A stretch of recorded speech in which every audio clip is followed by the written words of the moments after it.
Coffragan présente Le jeu de la vie et Comment le jouer par Florence Kovelchine.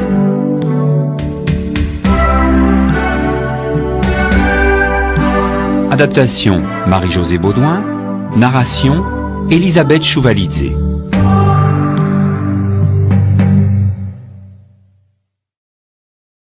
Le jeu. La plupart des gens considèrent la vie comme une bataille. Or la vie n'est point une bataille, mais un jeu.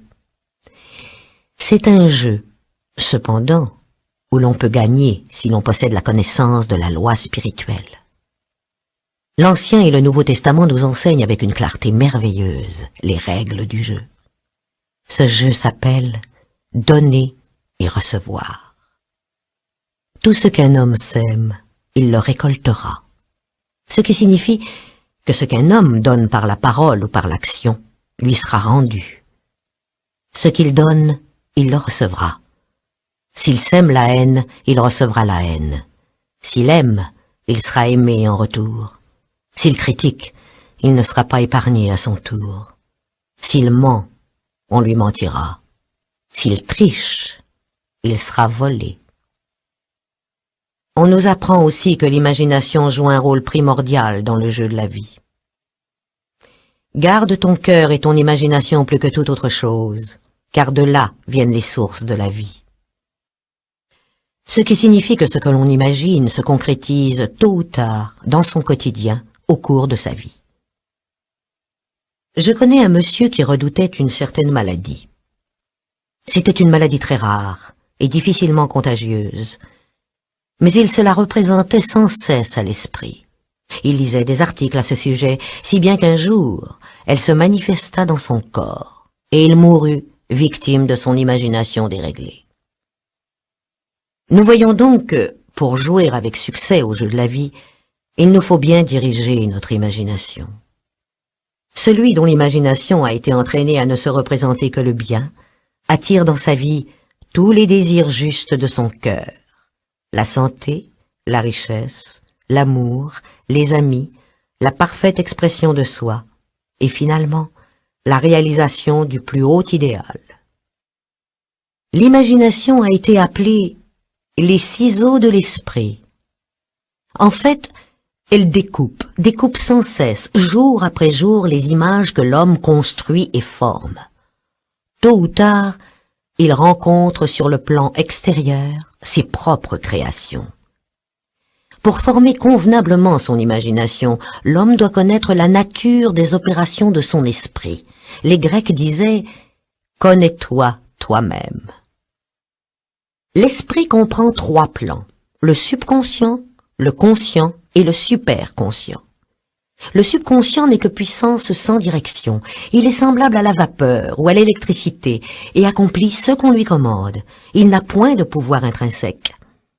Tout ce que l'homme ressent profondément ou imagine clairement est imprimé dans son subconscient et se manifeste dans le moindre détail. Le conscient a été appelé esprit mortel ou charnel. C'est l'esprit humain qui voit la vie telle qu'elle apparaît. Il voit la mort, les désastres, la maladie, la pauvreté et les limitations de toutes sortes, et il imprime tout cela dans son subconscient. Le superconscient, c'est le plan des idées parfaites. C'est là que se trouve le modèle parfait dont parlait Platon, le plan divin, car il y a un plan divin pour chacun. Il existe une place que vous devez occuper et que personne d'autre ne peut occuper. Vous avez une tâche à faire que personne d'autre ne peut accomplir. Il existe de ceci une image parfaite dans le superconscient. Cette image se projette parfois comme un éclair dans le conscient et semble un idéal hors d'atteinte, quelque chose de trop beau pour être vrai. En réalité, c'est la destinée véritable de l'homme, projetée par l'intelligence infinie qui est en lui-même. Beaucoup, cependant, ignorent leur véritable destinée et s'efforcent vers des choses, des situations qui ne leur conviennent pas et qui ne leur apporteraient qu'échec et mécontentement s'ils arrivaient à les posséder. Nos paroles jouent un rôle capital dans le jeu de la vie. Bien des personnes ont été la cause directe de l'échec de leur vie par leurs paroles inconsidérées, blessantes, malveillantes. C'est ainsi qu'une dame me demanda un jour pourquoi sa vie était devenue pauvre et étriquée. Elle avait eu un foyer rempli de jolies choses et possédait alors beaucoup d'argent. En cherchant, nous trouvâmes qu'elle s'était lassée de diriger sa maison, qu'elle répétait sans cesse « J'en ai assez de toutes ces choses, je voudrais vivre dans une malle ». Elle ajouta « Aujourd'hui, c'est chose faite ». Sa parole l'y avait précipité. Le subconscient n'a point le sens de l'humour, et les gens provoquent souvent leur malheur par leur plaisanterie. Voici encore un exemple. Une personne qui possédait une jolie fortune plaisantait constamment, disant qu'elle se préparait à entrer à l'hospice. En quelques années, elle fut presque ruinée, ayant imprimé sur son subconscient l'image de la médiocrité et de la pauvreté. Par bonheur, la loi de la substitution est à double tranchant. Une situation malheureuse peut être transformée en situation avantageuse. Tout désir exprimé ou inexprimé est une demande. Nous sommes souvent étonnés de voir un souhait brusquement réalisé. Rien ne s'interpose entre l'homme, son plus haut idéal et chaque désir de son cœur, si ce n'est le doute et la crainte. Lorsque l'homme sait souhaiter hardiment, tous ses désirs se réalisent tôt ou tard. La peur doit être effacée du conscient. C'est le principal ennemi de l'homme.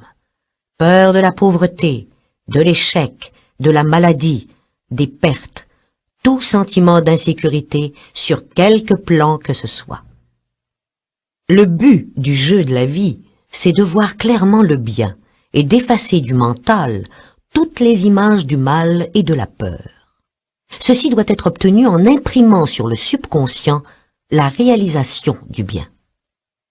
Un homme très brillant qui avait atteint une grande réussite me raconta qu'il avait brusquement effacé toute crainte de sa conscience en lisant un jour un écriteau en lettres majuscules ainsi conçu.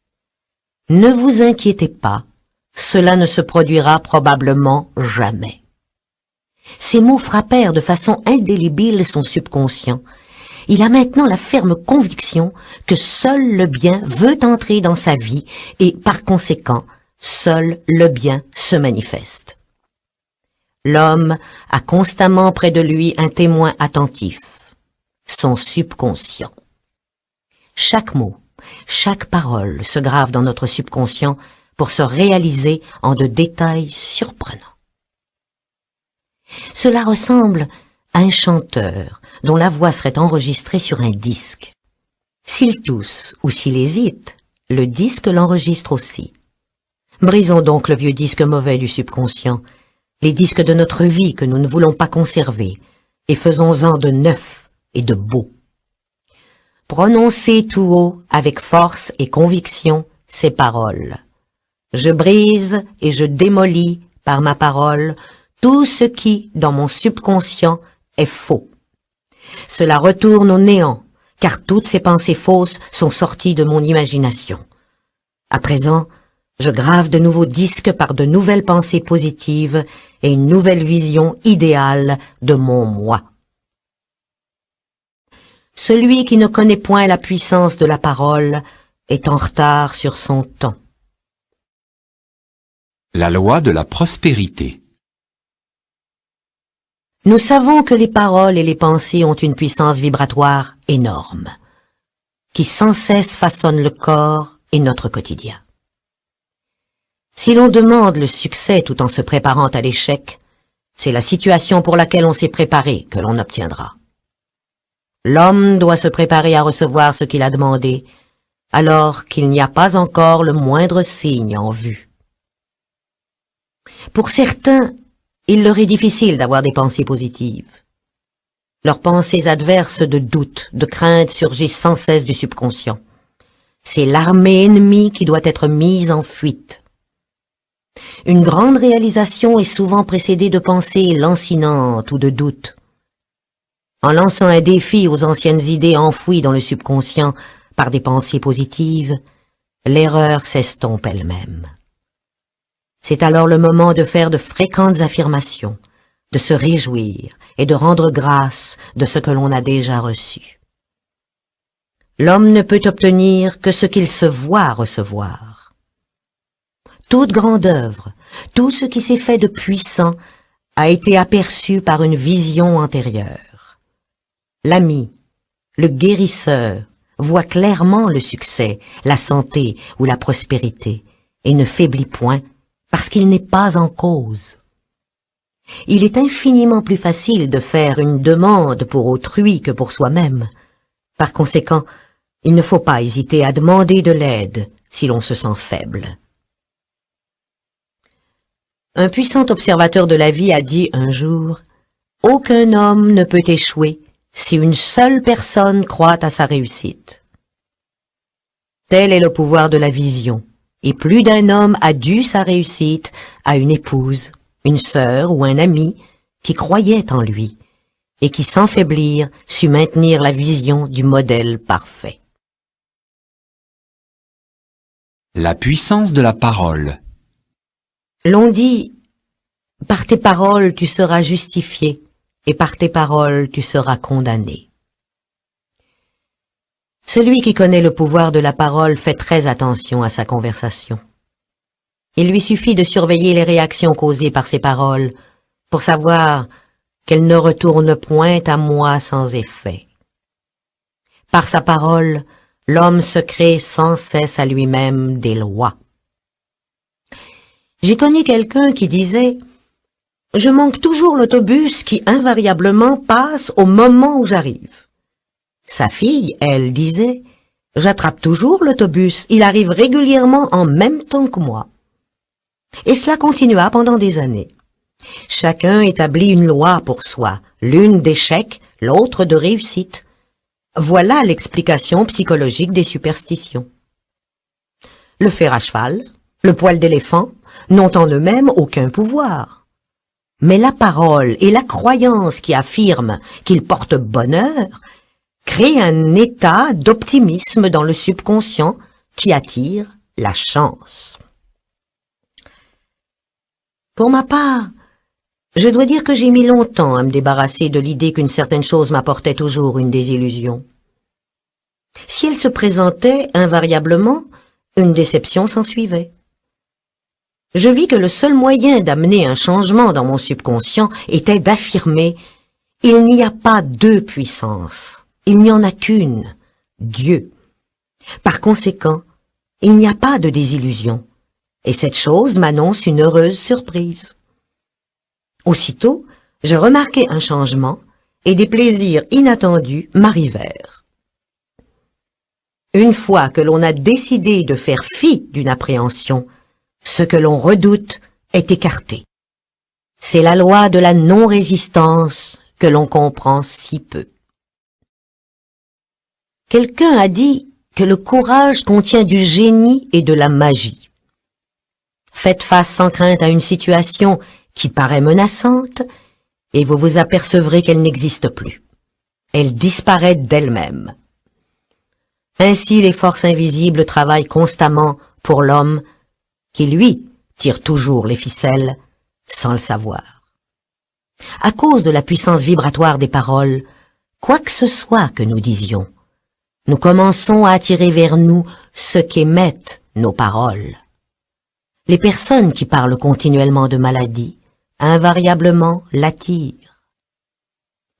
Un vieux dicton dit que l'homme ne se sert de sa parole que pour 3 desseins: guérir, bénir ou prospérer. Ce qu'un homme dit des autres, on le dira de lui, et ce qu'il souhaite aux autres, il se le souhaite à lui-même.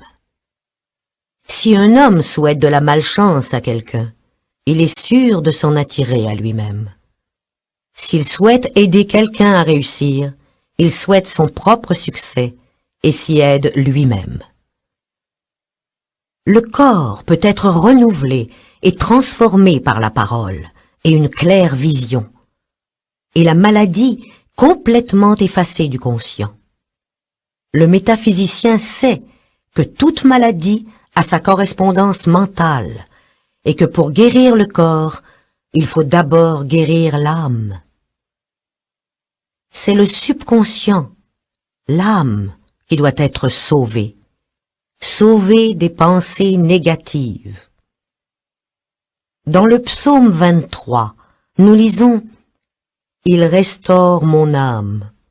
Cela veut dire que le subconscient, l'âme, doit être restauré par les idées justes.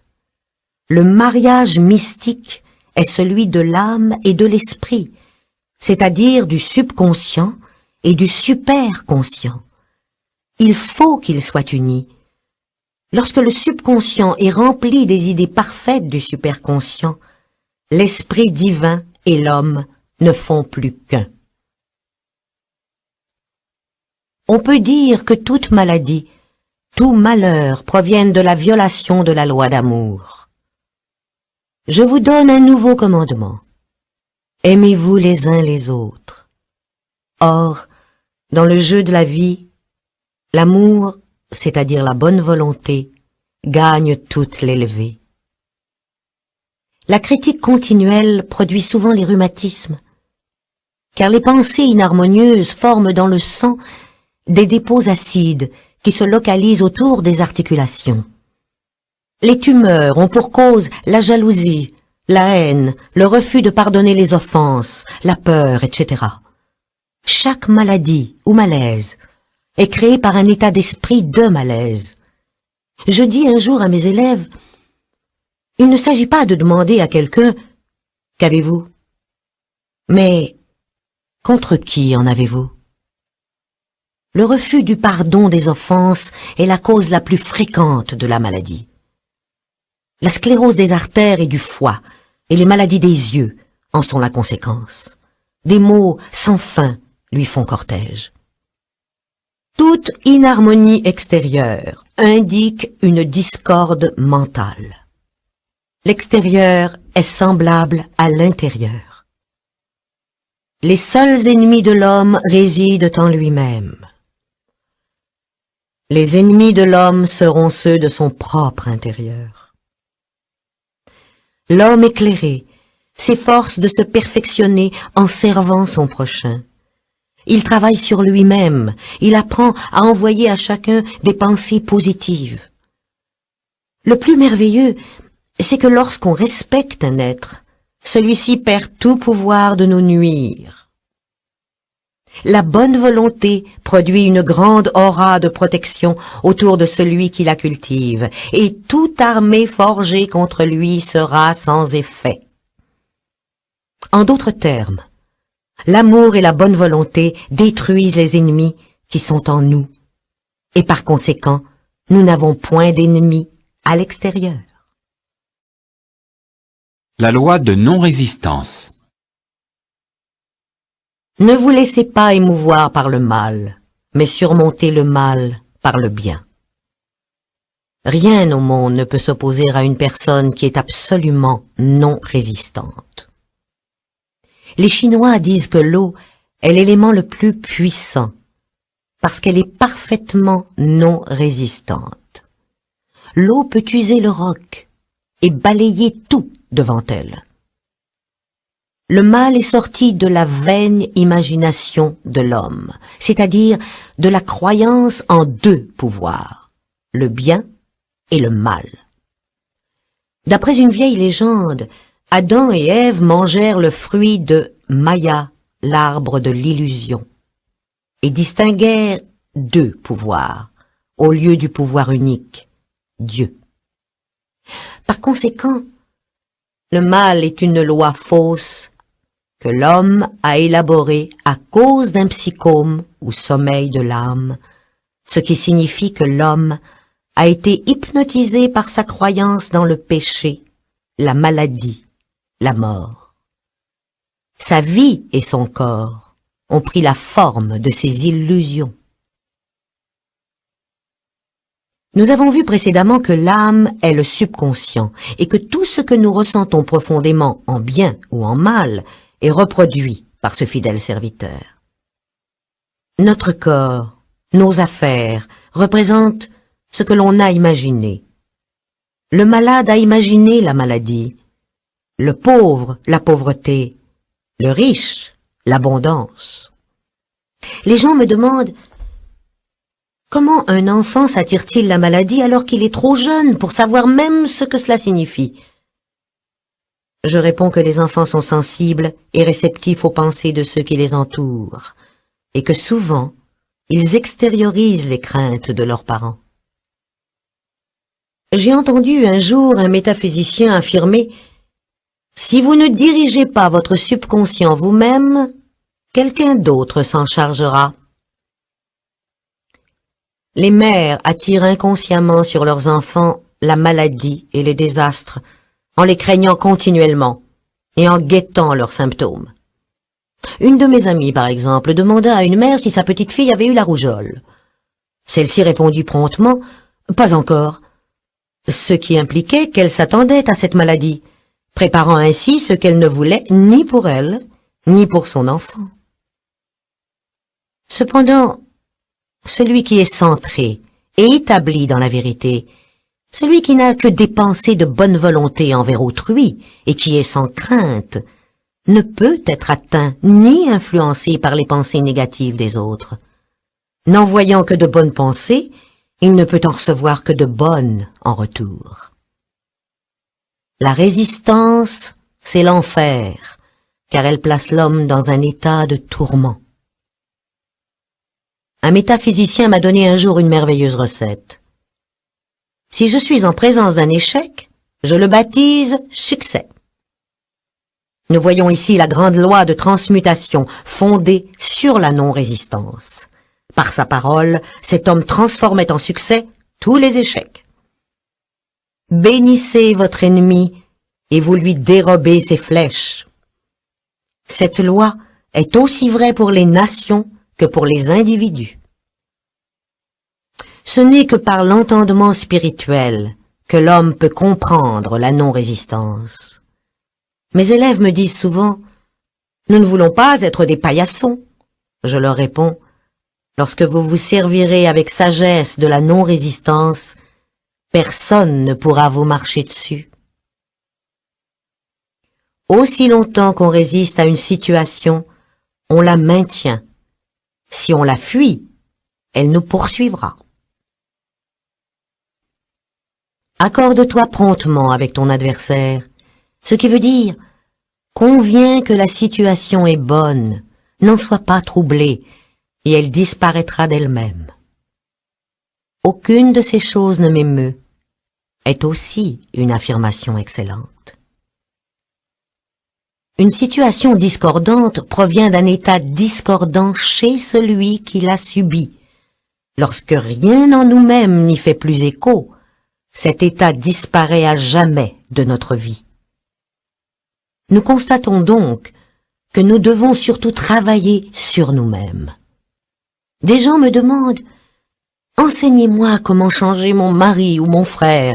Je leur réponds « Non, je vais vous enseigner à vous changer vous-même.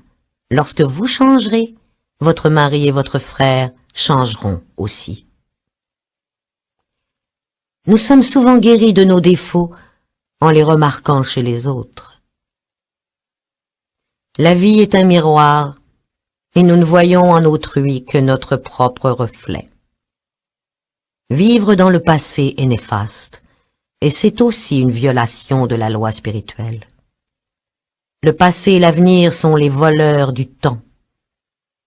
Il convient de bénir le passé et de l'oublier, de bénir l'avenir dans la certitude des joies sans fin qu'il nous apportera, et de vivre pleinement le moment présent. Vivre le moment présent est essentiel. Vis pleinement ce jour, voilà le salut de l'aurore. L'homme doit être spirituellement en alerte, toujours à l'affût de ses intuitions, ne laissant passer aucune occasion. Un jour que je me répétais sans cesse intérieurement, « Esprit infini, ne me laisse pas manquer une occasion. » Et quelque chose de grand me fut révélé le même soir. Il est essentiel de commencer la journée avec des paroles de vérité. Dès le réveil, faites une affirmation. Soyez observateur de votre propre vie. Ayez un regard positif. Par exemple, vous vous répétez « Aujourd'hui est une journée de réalisation ». Faites que ces affirmations deviennent une habitude et vous verrez votre vie se transformer. Un matin, j'ouvris un livre et je lus « Regarde avec émerveillement ce qui est devant toi ». Il me sembla que c'était mon message du jour, et je me le répétais sans cesse. Regarde avec émerveillement ce qui est devant toi. Vers midi, j'obtenais ce que je désirais depuis plusieurs années. Cependant, nous ne devons jamais nous servir d'une affirmation, à moins qu'elle ne satisfasse pleinement notre propre conscience, et qu'elle nous paraisse absolument convaincante. Chaque affirmation doit être soigneusement composée et doit être claire, nette et complète. J'ai connu une personne dans le besoin qui cherchait du travail. Elle en trouva beaucoup, mais ne fut pas payée. Elle pense maintenant à ajouter « Je sers de mon mieux et suis fort bien payée ». La loi du karma et la loi du pardon. L'homme ne reçoit que ce qu'il donne. Le jeu de la vie est un jeu de boomerang. Ce qu'on pense, ses actions, ses paroles se manifestent tôt ou tard avec une étonnante précision. Voilà la loi du karma, ce qui signifie en sanskrit « retour ». Tout ce qu'on sème, on le récoltera. Plus nous connaissons, plus nous avons de responsabilités. Il est important de comprendre que l'on ne peut être que ce que l'on se voit être, que l'on ne peut atteindre que ce que l'on se voit atteindre. Nous voyons d'abord notre succès ou notre échec, notre joie ou notre chagrin, avant même qu'il ne surgisse des scènes enfantées par notre imagination. Nous avons observé ce fait chez la mère, qui imagine la maladie de son enfant, chez la femme qui voit la réussite de son mari. Le désir est une force formidable. Il faut qu'elle soit canalisée convenablement, sans quoi le chaos s'ensuit. L'homme ne doit jamais demander que ce qui lui appartient par droit moral. Toute chose dont la manifestation est forcée par une volonté personnelle est toujours mal acquise et par conséquent toujours vouée à l'insuccès. La connaissance nous donne le pouvoir d'effacer nos erreurs. L'homme ne peut pas forcer son environnement extérieur à être ce qu'il n'est pas lui-même. Si vous désirez des richesses, vous devez d'abord être riche en conscience. Ainsi, une dame vint me demander un traitement pour la prospérité. Elle s'intéressait peu à son extérieur qui était fort en désordre. Je lui dis, « Si vous voulez être riche, il faut que vous soyez ordonné. Tous ceux qui possèdent de grandes fortunes sont ordonnés. Et l'ordre est la première loi du ciel. » Et puis j'ajoutais, « Tant que l'ordre ne régnera pas chez vous, la richesse vous fuira. » Immédiatement, elle se mit en devoir de ranger sa maison, rangeant les tiroirs, nettoyant les tapis. Elle se trouva transformée et sait maintenant diriger ses affaires pécuniaires en surveillant ce qui l'entoure. Beaucoup de personnes ignorent que donner, c'est faire un placement, et que thésauriser, épargner avec excès, mène invariablement aux pertes. En résumé, celui qui donne libéralement devient plus riche. Celui qui épargne à l'excès ne fait que s'appauvrir.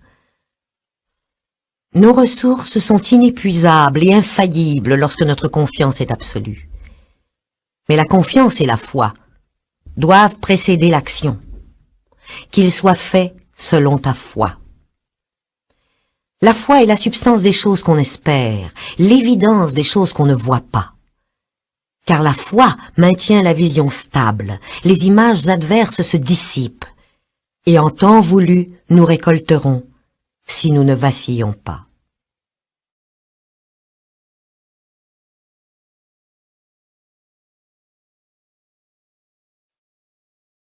rejeter le fardeau ou comment impressionner son subconscient.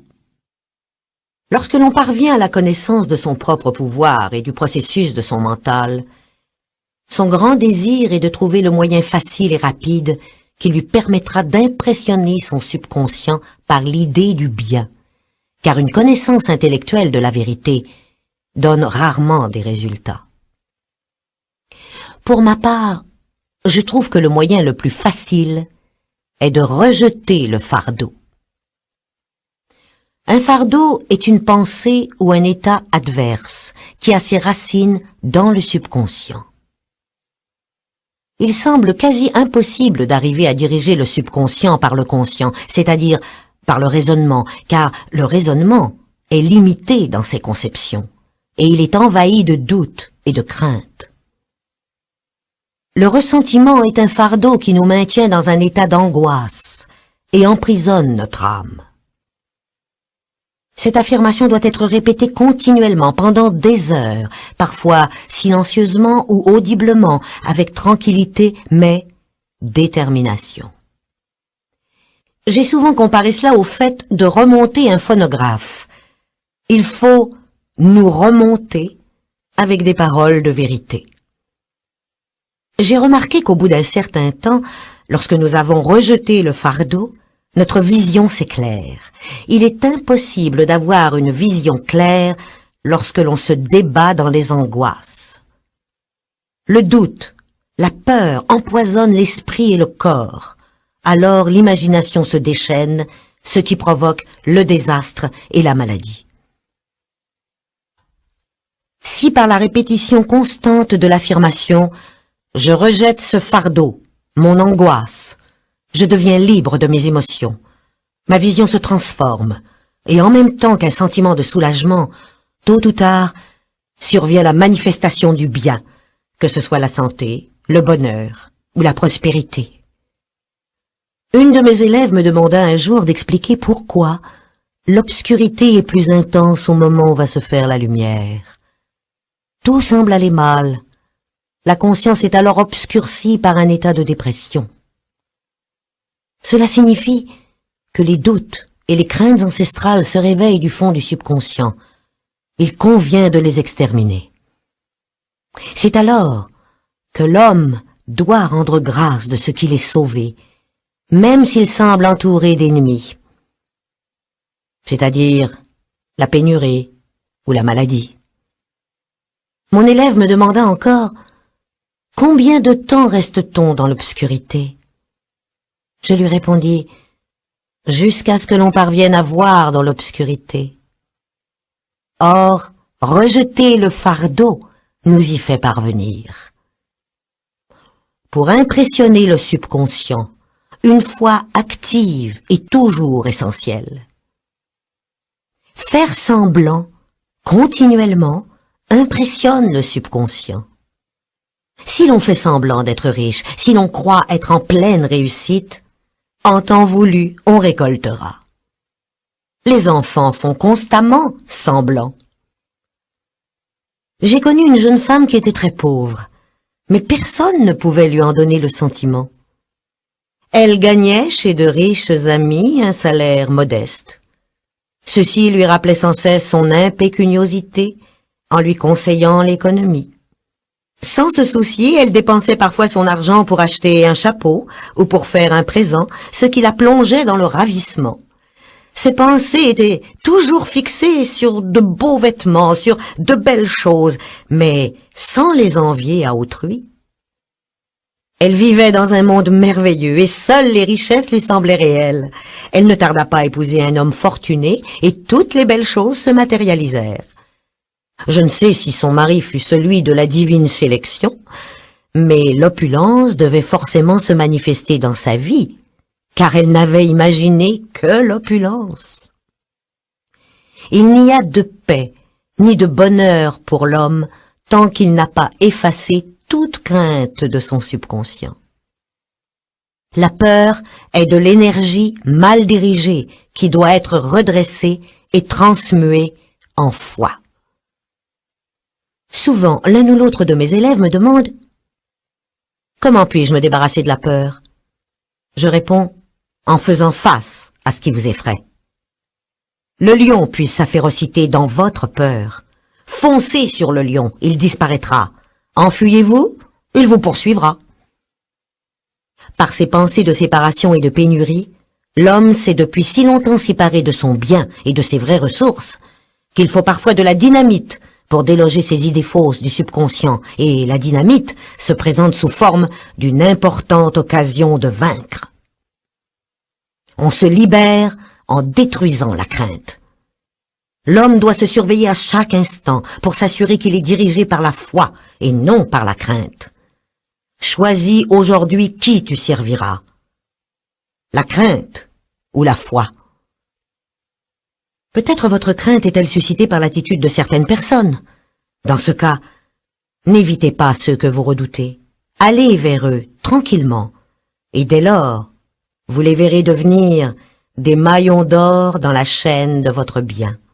Ou bien, ils disparaîtront harmonieusement de votre chemin. Peut-être craignez-vous la maladie, les microbes. Apprenez à demeurer insensible au risque de contagion. Vous serez immunisé.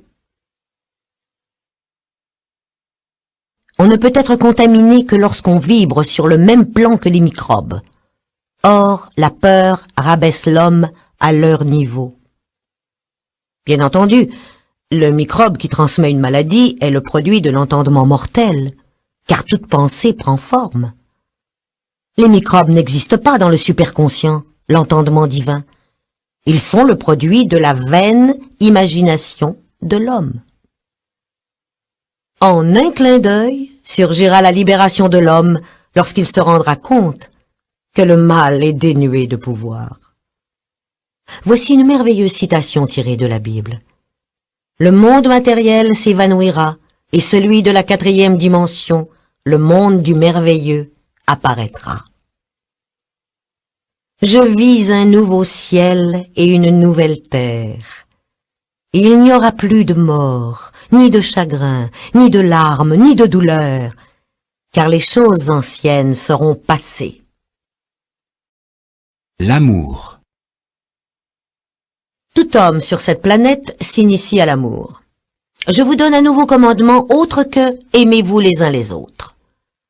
Oupenski dit dans Tertium Organum que l'amour est un phénomène cosmique qui ouvre à l'homme la 4e dimension, le monde du merveilleux. Le véritable amour est désintéressé et exempt de crainte. Il se répand sur l'objet de son affection sans rien demander en retour. Sa joie est dans la joie de donner. L'amour, c'est la plus grande force magnétique de l'univers. L'amour pur, exempt d'égoïsme, s'attire ce qui lui appartient. Il n'a pas à chercher ou à demander. Rares sont les personnes qui ont une réelle conception du véritable amour. L'être humain est égoïste, tyrannique et craintif dans ses affections et perd de ce fait ce qu'il aime. La jalousie est le pire ennemi de l'amour, car l'imagination se déchaîne, voit l'être aimé attiré vers un autre, et infailliblement, ses craintes deviennent réalité si elles ne sont point neutralisées. Une jeune femme profondément affligée vint me trouver.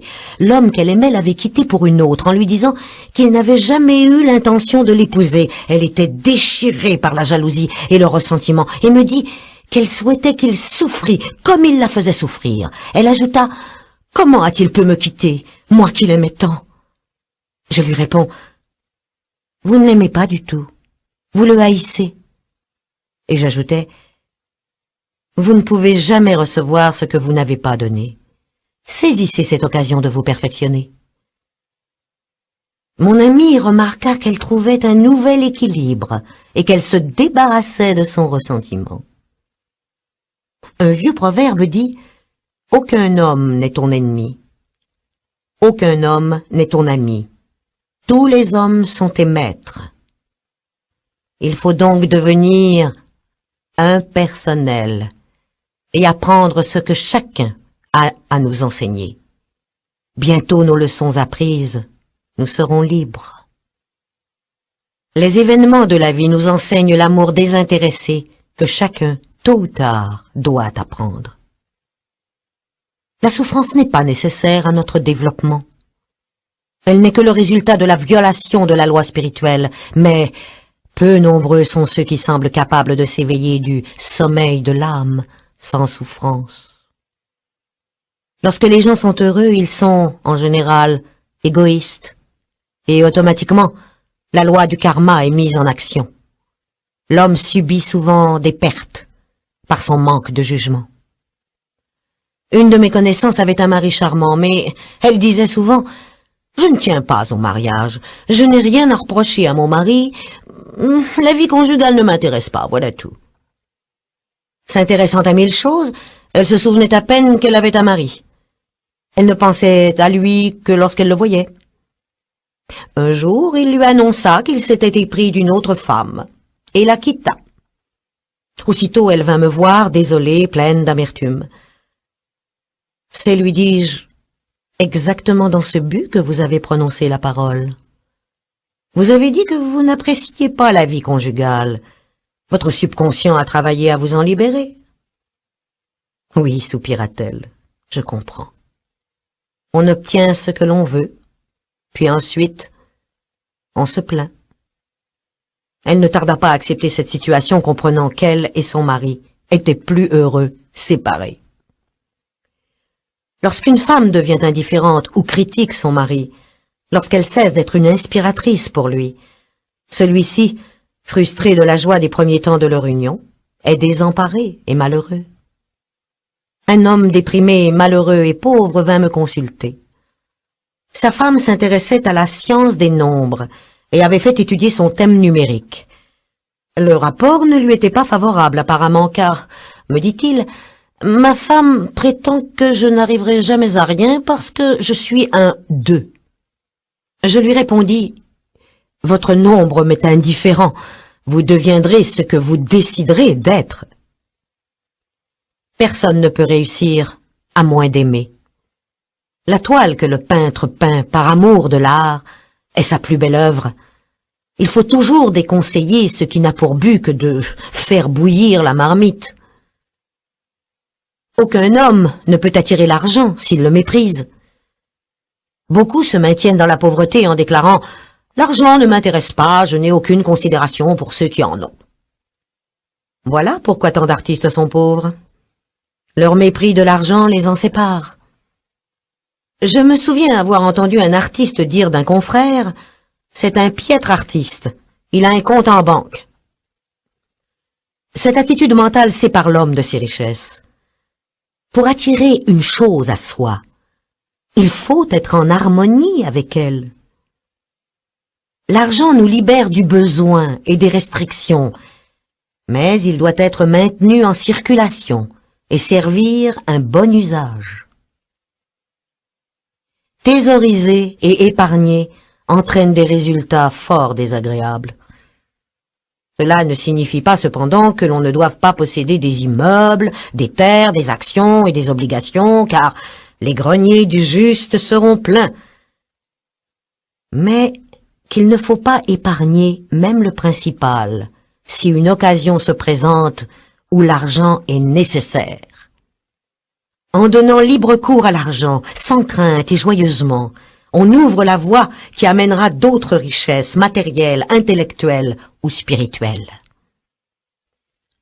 Mais considérer l'argent plus important que l'amour, cela peut avoir des conséquences néfastes sur notre équilibre mental et physique. Suivez le chemin de l'amour, et toutes choses vous seront données par surcroît.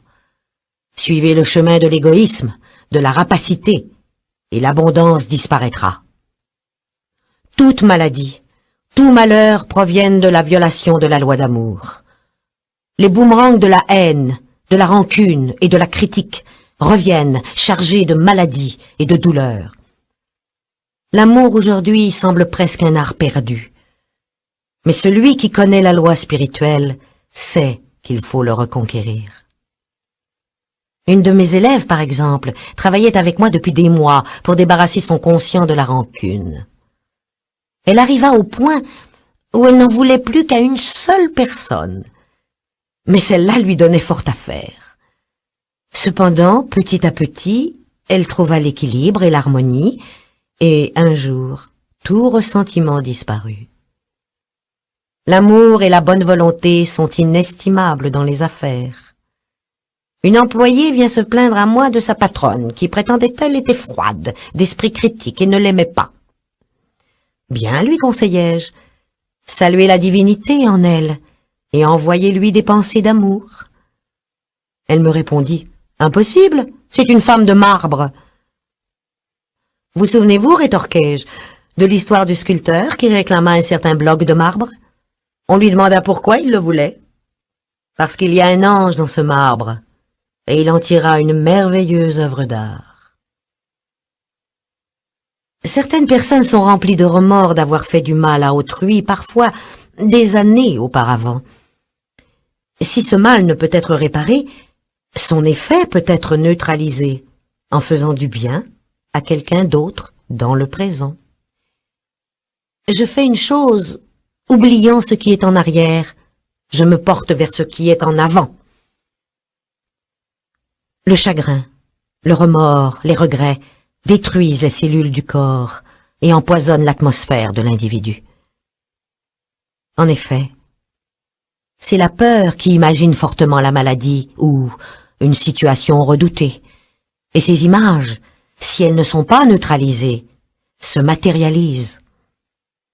L'amour parfait bannit la crainte. Celui qui craint n'est pas parfait dans l'amour. Enfin, l'amour est l'accomplissement de la loi.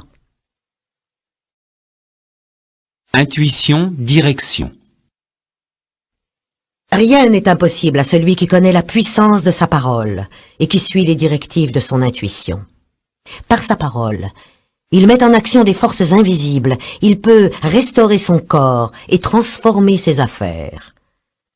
Il est donc de la plus grande importance de choisir les mots justes et les affirmations que l'on va projeter dans l'invisible. Demandez et vous recevrez. C'est à l'homme de faire le premier pas. On m'a souvent demandé comment il fallait s'y prendre pour faire une requête. Je réponds, faites une demande mentale, puis ne faites rien jusqu'à ce que vous ayez une directive précise. Par exemple, dites, guidez-moi, faites-moi savoir s'il y a quelque chose que je dois faire. La réponse viendra par intuition, une réflexion de quelqu'un, un passage dans un livre, etc., etc. Les réponses sont parfois tout à fait surprenantes dans leur exactitude. C'est l'homme lui-même qui, par sa vision limitée, limite son abondance.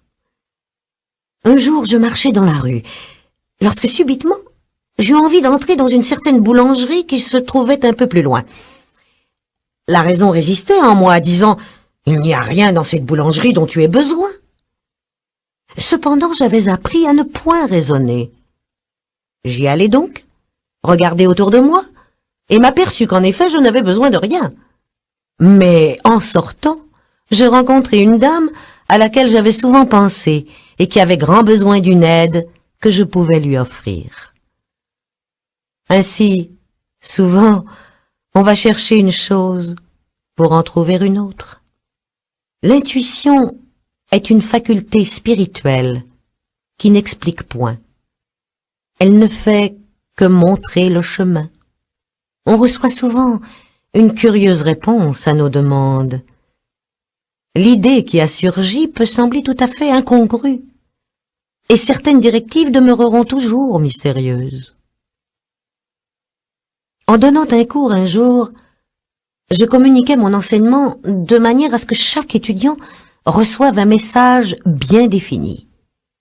Après le cours, une élève va me dire « Tandis que vous parliez, j'ai reçu l'idée de sortir mes meubles du garde-meubles et de prendre un appartement. » Or, elle était venue pour sa santé.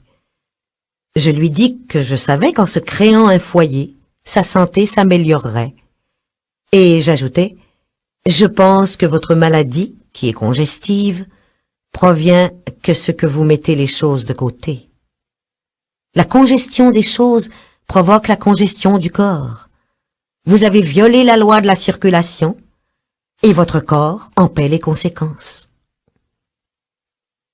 Puis je rendis grâce d'apprendre que l'ordre dans son esprit, son corps et ses affaires étaient établis. On est loin de se douter à quel point notre vie, nos actions réagissent sur notre santé. Toute maladie comporte une correspondance mentale. Une personne pourrait être guérie instantanément en comprenant que son corps a une identité propre et par conséquent qu'il est sain et parfait. Mais si elle continue à penser d'une façon destructive, si elle thésaurise, si elle hait, si elle a peur, si elle condamne, la maladie récidivera.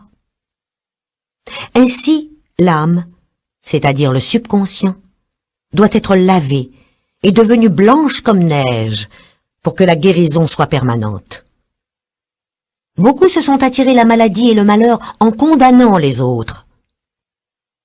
Ce que l'homme condamne en autrui, il se l'attire. Une amie vint me voir pleine de colère et de douleur parce que son mari l'avait abandonnée pour une autre. Elle blâmait cette femme et répétait sans cesse « Elle savait qu'il était marié et n'avait pas le droit d'accepter ses hommages. » Je lui répondis « Cessez de condamner cette femme, bénissez-la et finissez-en avec cette situation. Autrement, vous vous attirerez la même chose. » Elle demeura sourde à mes paroles et 1 an ou 2 après, s'éprit elle-même d'un homme marié. Lorsqu'on critique ou condamne, c'est comme si nous ramassions un fil à haute tension. Il faut s'attendre à un choc. L'indécision est une pierre d'achoppement sur bien des routes. Pour la surmonter, répétez sans cesse « Je suis toujours sous l'inspiration directe. Je prends rapidement de bonnes décisions. » Ces paroles impressionnent le subconscient, et l'on ne tarde pas à se trouver alerte et dépouillé de toute hésitation. J'ai appris qu'il est néfaste de chercher des directives sur le plan psychique, car ce plan est celui de nombreux esprits, et non point de l'unique esprit. Au fur et à mesure que l'homme ouvre son esprit à la subjectivité, il devient une cible pour les forces destructrices. Le plan psychique est le résultat de la pensée mortelle, c'est le plan des oppositions. Or, on y reçoit de bons ou de mauvais messages. La science des nombres, les horoscopes, maintiennent l'homme sur le plan mental, ou mortel, car il ne s'occupe que de la voie karmique. Je connais un monsieur qui, d'après son horoscope, devrait être mort depuis des années. Or, il se porte bien et dirige un des plus grands mouvements de ce pays pour le bien de l'humanité. Pour neutraliser une prédiction néfaste, il faut une très puissante mentalité. Il faut parfois un effort de volonté pour quitter ses peurs et ses angoisses. Il est tellement plus facile au commun des mortels de craindre plutôt que d'avoir la foi. La foi est donc un effort de la volonté.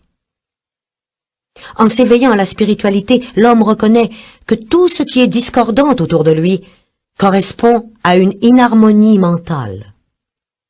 S'il trébuche, s'il tombe, il peut se dire qu'il trébuche et tombe en son entendement. Lorsqu'on fait appel à l'universel, il faut s'attendre à des surprises. Tout peut sembler aller mal, alors qu'en réalité, tout va bien. Il n'y a pas de perte si l'homme agit selon la loi spirituelle. Il tire tout ce qui est à lui de ce grand réservoir du bien. Je te rendrai les années de récolte détruites par les sauterelles. Les sauterelles, ce sont les doutes, les craintes, les ressentiments et les regrets, élaborés par notre conscient mortel. Seules ces pensées adverses détroussent l'homme, car nul ne donne à l'homme si ce n'est lui-même, et personne ne le vole si ce n'est lui-même. La parfaite expression de soi ou notre destin. Aucun vent ne peut égarer ma barque ni changer le cours de ma destinée. Pour toute personne, il existe une parfaite expression de soi, une place qui lui est propre et que personne d'autre ne peut occuper à sa place. Il y a quelque chose qu'il doit faire et qui ne peut être faite que par lui. c'est sa destinée. Puisque la faculté d'imagination est une faculté créatrice, il est nécessaire que l'homme perçoive l'idée avant qu'elle puisse se réaliser. L'appel le plus important de l'homme concernera son destin, la réalisation de sa destinée. Il est possible qu'il n'ait pas la moindre conception de ses possibilités et profondément caché en lui quelque merveilleux talent. Son appel pourrait être « Que le génie qui est en moi soit libéré, que je saisisse clairement le plan parfait. » Le plan parfait comprend la santé, la fortune, l'amour et l'entière expression de soi. Voilà la quadrature de la vie qui apporte le bonheur. Après avoir fait cet appel, devenant plus attentif à notre soi-même, de grands changements peuvent se produire, transformant notre vie. Trop souvent, nous demeurons aveugles face à notre destin. Demandez des directives claires, soyez patients, attentifs aux signes, et la voie vous sera tracée, facile et pleine de succès. On ne doit ni se représenter, ni forcer une image lorsque l'on demande que le dessein divin pénètre dans le conscient. On reçoit des éclairs d'inspiration et l'on commence à se voir accomplissant de grandes choses. Voilà l'image ou l'idée à laquelle il convient de se tenir sans vaciller. Le principal ennemi de l'homme est lui-même. Tout homme est David qui extermine Goliath, soit la pensée, le conscient, grâce à la petite pierre blanche, la foi. Ainsi, l'homme doit prendre garde de ne pas être le méchant serviteur qui enterra son talent. Ne pas se servir de ses dons entraîne de terribles pénalités. Souvent, la peur empêche l'homme de s'exprimer parfaitement. Le trac a gêné plus d'un génie. Il peut cependant être surmonté par la parole ou le traitement. L'individu perd alors toute conscience de soi et sent seulement qu'il est un moyen par lequel s'exprime l'intelligence infinie. Parfois, un incident menu peut transformer une vie. Robert Fulton, regardant bouillir doucement de l'eau dans une bouilloire à thé, imagina un paquebot. Notre but, c'est d'atteindre l'équilibre, la maîtrise de soi. La maîtrise de soi, c'est la puissance. Lorsqu'on devient maître de soi, on pense plus clairement, donc on prend plus rapidement les bonnes décisions. On ne manque jamais une opportunité. La colère altère la vision, empoisonne le sang. C'est la cause de bien des maladies et de décisions conduisant au désastre. On l'a placé parmi les péchés capitaux, tant ses réactions sont malfaisantes. La crainte et l'inquiétude sont mortelles pour soi-même. C'est de la foi inversée. Ces images mentales déformées provoquent ce que nous redoutons. Notre travail personnel consiste à bouter cet ennemi hors du subconscient. Lorsque l'homme est exempt de crainte, il redevient maître de soi. Aussi j'ajoute, je le redis, qu'on ne peut vaincre la peur qu'en faisant face à ce qui nous effraie, et par conséquent, faire confiance au destin et avoir foi en la vie. Lorsqu'on demande avec conviction, avec foi, on ne peut manquer de recevoir, d'être éclairé. Les événements parlent et nous guident. On m'a parfois posé cette question. Supposez que l'on ait plusieurs talents. Comment choisir ce qui nous convient le mieux? Demandez à recevoir une direction précise, une indication claire, en ajoutant par exemple « Esprit divin, montre-moi quel est le talent dont je dois me servir maintenant. » J'ai vu des gens se livrer brusquement à une tâche nouvelle et se trouver pleinement compétents avec peu ou pas d'apprentissage. Saisissez sans crainte les occasions qui se présentent. Certaines personnes donnent volontiers, mais ne savent point recevoir. Elles refusent les cadeaux, par orgueil ou par quelques raisons négatives, tarissant ainsi leurs sources, et pourraient se trouver un jour dans le besoin. il faut recevoir avec grâce, librement, humblement, avec simplicité et gratitude. L'équilibre entre donner et recevoir existe toujours, et bien que l'homme doive donner sans souci de retour, il viole la loi s'il n'accepte pas ce qui lui revient. Car c'est le juste retour des choses, et nous ne sommes que le canal de la vérité. Il ne faut jamais avoir, en recevant, une pensée de quémandeur. Il faut se voir riche et prospère, recevant sa part d'abondance. Il faut apprendre à recevoir, aussi bien que savoir donner. On m'a souvent demandé pourquoi un homme naît riche et bien portant, et un autre pauvre et malade. Là où il y a un effet, il y a toujours une cause. Le hasard n'existe pas. C'est la résultante de notre karma, et je trouve la réponse dans la loi de la réincarnation.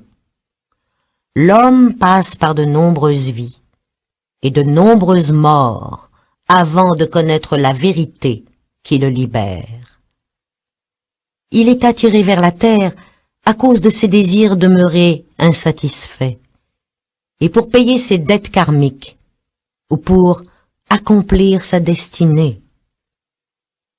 Celui qui naît riche et bien portant a maintenu dans son subconscient, au cours de sa vie antérieure, des images d'opulence et de santé. Celui qui est malade et pauvre a créé des images de maladie et de pauvreté. Sur quelque plan que ce soit, l'homme manifeste la somme totale des convictions de son subconscient. Négation et affirmation. Tu décréteras une chose et elle te sera établie. Il faut être conscient que tout le bien qui se manifeste dans la vie est déjà un fait accompli. Il attend, pour surgir, qu'on le reconnaisse, que l'on sache l'identifier, et que l'on cesse d'imaginer ou de percevoir un soi-disant échec. Il faut faire le bilan de sa vie, des événements, trouver l'équilibre de notre être, se responsabiliser devient synonyme de liberté.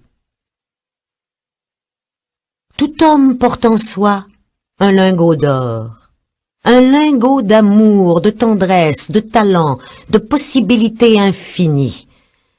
Il faut simplement le conscientiser. Là est sa véritable richesse. La puissance du subconscient est infinie lorsqu'il est bien dirigé, avec foi et une confiance inébranlable. C'est vrai, on est sans cesse tenté d'abandonner, de revenir en arrière, de transiger. Mais il faut savoir être patient. Les réponses viennent souvent à la 11e heure, alors que l'individu se détend, c'est-à-dire cesse de raisonner, et qu'à ce moment, l'intelligence infinie peut agir. Il commence à percevoir plus nettement la réalité des choses. L'intelligence devient agissante. Les désirs sombres reçoivent une sombre réponse, et les désirs violents reçoivent de violentes réponses, ou tardent à se réaliser. La dualité de l'attitude d'esprit entraîne les pertes, les dépréciations, tout comme la peur de perdre crée dans le subconscient l'image des pertes. Une négation doit toujours être suivie d'une affirmation. Tard une nuit, je fus appelé par téléphone pour traiter un homme que je n'avais jamais vu. Il était apparemment très malade. Je dis, je nie cette apparence de maladie. Elle est irréelle, et partant, elle ne doit pas s'enregistrer dans son subconscient. Le lendemain matin, il allait beaucoup mieux, et le surlendemain, vaquait à ses affaires. Il est important de comprendre qu'en réalité, par rapport à l'infini, il n'y a ni temps, ni espace. Par conséquent, l'inconscient réagit immédiatement à nos états d'âme. On me demande souvent quelle est la différence entre l'imagination et la vision, entre visualiser et visionner. Imaginer est un processus mental, gouverné par le raisonnement, le conscient. La vision est un processus spirituel, gouverné par l'intuition, le superconscient. L'on doit entraîner son esprit à recevoir ces éclairs d'inspiration et à visualiser son propre potentiel. Toute restriction du raisonnement vient de nous. Comme disait Pierre Lecomte du Nouy dans La dignité humaine, les qualités les plus subtiles du cerveau ne sont pas forcément rationnelles, et notre raison n'est pas assez puissante pour suppléer à notre connaissance directe des faits. L'intuition dispose d'un champ d'action plus vaste que celui de la raison, et la foi religieuse, purement intuitive, constitue un levier humain autrement efficace que la science et la philosophie.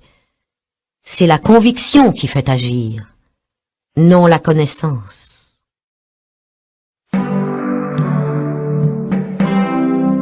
Puisse chacun de nos auditeurs être transformé par le renouvellement de son esprit et connaître la vérité qui le rendra libre, libre d'accomplir sa destinée.